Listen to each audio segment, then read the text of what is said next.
Years ago, one of the greatest social media success stories centered around United Airlines and a guitar. After breaking a customer's guitar with little to no remorse, their callous and insensitive response found its way to social media.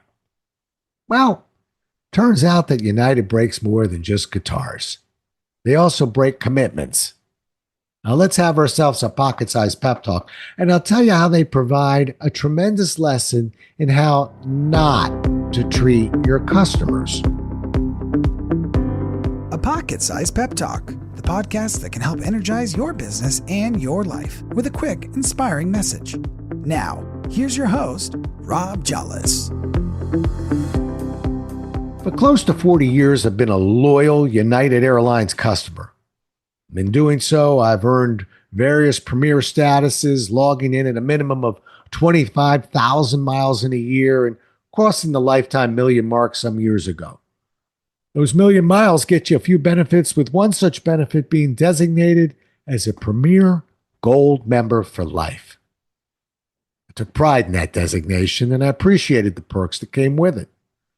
Two such perks, and the only perks a real road warrior would ever care about, are being allowed to load on the plane early, and most importantly, being able to select a seat in the premier section of the plane early. When you fly a lot, getting a nice aisle seat with a little extra legroom on a long flight is an absolute must.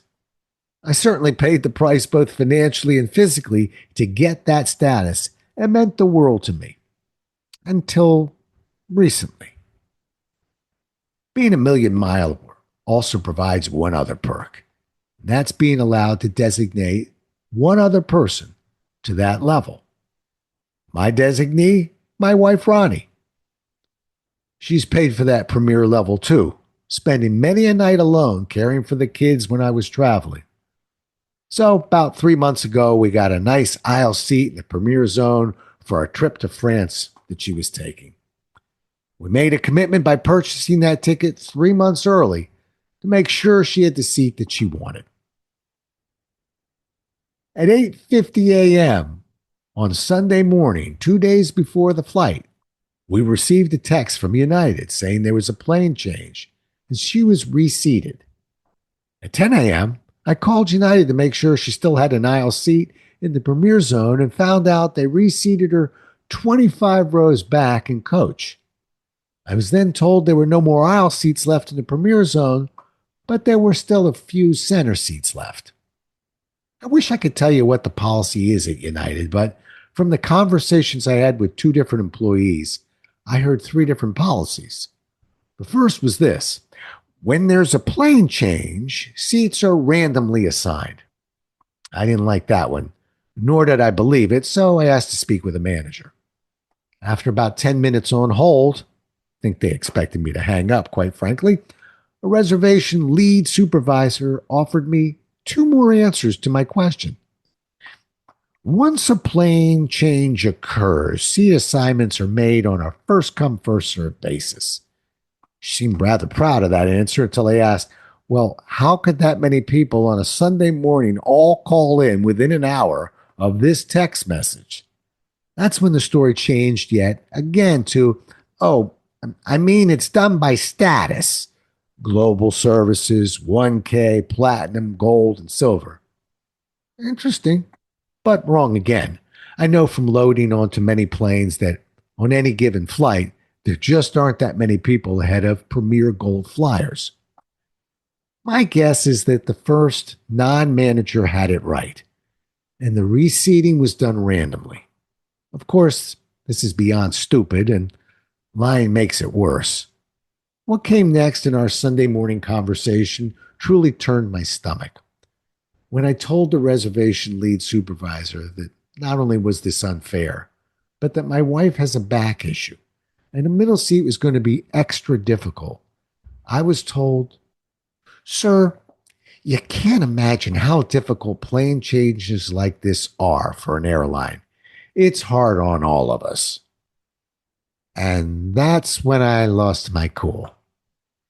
It's easier to learn from individuals and companies that do things the wrong way than it is from those that do it the right way. When things are done the right way, we barely notice and hardly remember. When things are done the wrong way, it hits us right between the eyes, and we always remember. Here are two things I hope you remember from this story. First, when you're in the process of disappointing a customer, don't ever tell the customer how difficult it is for you. In this case, that was the equivalent of waving a red handkerchief in front of a bull. If you're going to break your commitment, I suggest you choose not to make up stories or to lie about your policy. I'd recommend you simply acknowledge the customer's concern and see if you can muster up a few well-worded, empathetic words. Something like this: "I can understand your frustration. Might have been a good start."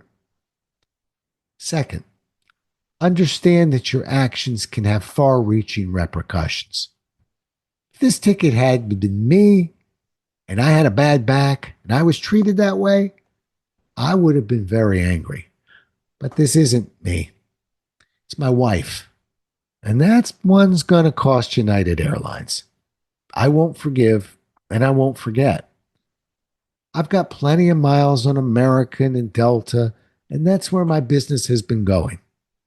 It's just one Premier Gold lost by United, and feel free to fly them if you dare. But remember, United breaks guitars and commitments. Apparently, when they do this, they want you to feel sorry for them. Thanks so much for listening. If you enjoyed today's show, please rate and recommend it on iTunes, Outcast, or wherever you get your podcasts. You can also get more information on this show and Rob at jollis.com.